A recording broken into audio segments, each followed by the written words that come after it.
yéen a ngi teewlu seen bii di Liberté TV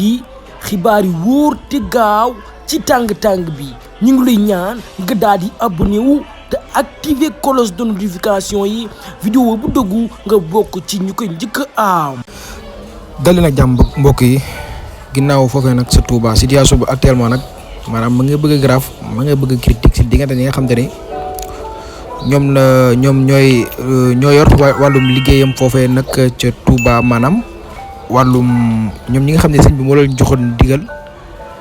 maanaam ñi nga xam ne ni sax sëñ bi moo leen jox ndigal pour nag ñuy tere képp koo xam ne da ngay def loo xam te ni méngewul ak dëkk boobee de Touba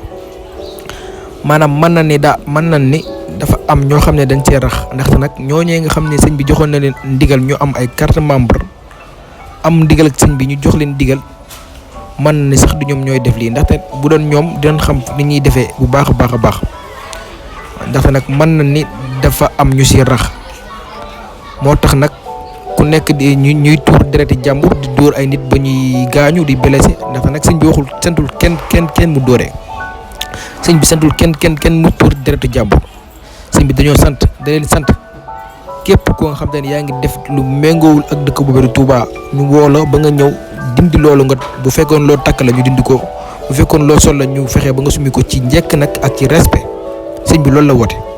mais sëñ bi waxul kenn koo leen gis moo def loo xam te ni méngoowul ak dëkk bi Touba ngeen jàpp ko dóor ko mu bëgg de wala ngeen jàpp ko dagg yaram bi kon nag loolee daa am ñoo xam ne nag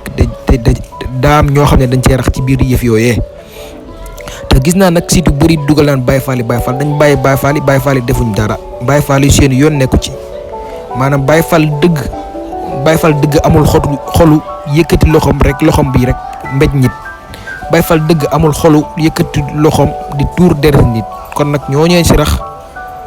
bëgg maanaam ab raxaloo bëgg ab rumeur ak ñi nga xam ne ni dañuy woote Baye Fall te nekkul ci ñoom ñoo def jëf ju mel noonu